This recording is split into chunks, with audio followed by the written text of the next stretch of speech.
Hello, everybody. This is your Black Jewish Ifa Queen, and I'm here to show you how to make some challah. Can I hear ya holla? Yes, I'm corny.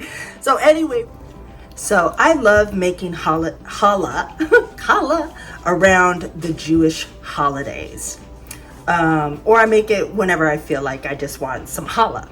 But mainly around the Jewish holidays, and especially around the high holidays, which is a combination of Rosh Hashanah, which is the Jewish New Year, and where we wish people sweet, healthy, happy New Year. And we make offerings of challah or matzah with honey so that we get a bit of that sweetness and we speak with sweetness, which also resonates with me because as a daughter of Oshun, I oftentimes eat honey and make offerings of honey for that sweetness and also for the prosperity. Great combination. So in case you're wondering, yes, there are Black Jews. We come in all different shades. There are tons of multicultural Jews in the world. Some have converted, and some, like myself, maybe their mothers were Jewish, therefore they were Jewish.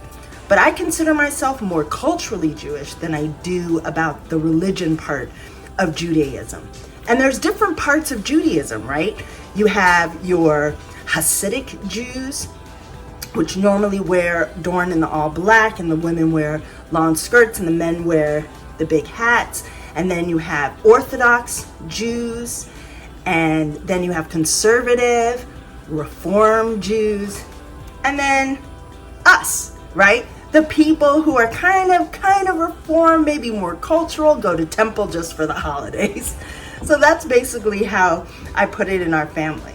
Then the other part, right, I have to get back to that part. Then the other part of the high holidays is celebrating Yom Kippur, which is the Day of Atonement and the day we hope that we are written into the Book of Life, and also the day that we honor those that have left us. So that's it. Back to our challah.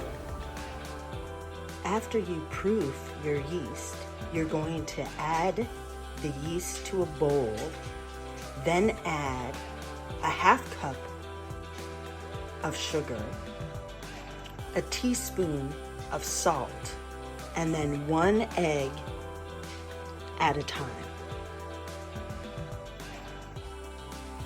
Now, what you want to do is combine almost about 4 cups of flour to that mixture with your yeast.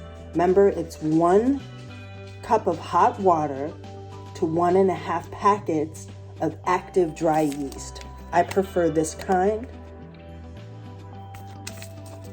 Now, that's after you've added your salt, your sugar, your eggs, 4 eggs, 1 at a time. And now I'm adding my flour.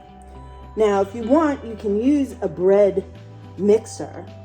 I prefer the way family did it. I prefer to do it by hand.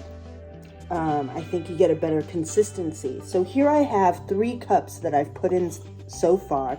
And what I'm going to do is take my hand now and I'm going to mix.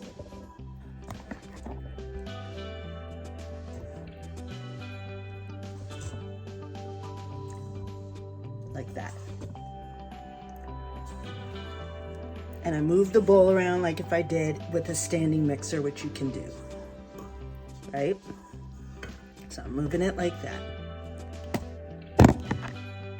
Once the dough starts to pull away from the side, I like to add my own touch of sweetness. So I add some honey. And because I've been making this a while, I can eyeball it. But usually, I would say maybe it's about a tablespoon. And then I mix again with my hand.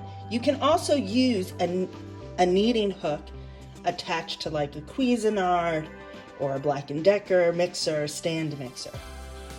So now we're gonna knead by hand like this. Just really get in there. Really get in there. And you're gonna form a ball with that yeast, like that. See? Isn't that lovely? And see, it kind of spreads out, so you know that yeast is working really well. And then you're going to transfer it to a nice greased bowl. Transfer it to that nice greased bowl and put some plastic wrap on it and let it sit for about an hour or two till it rises, doubles in size.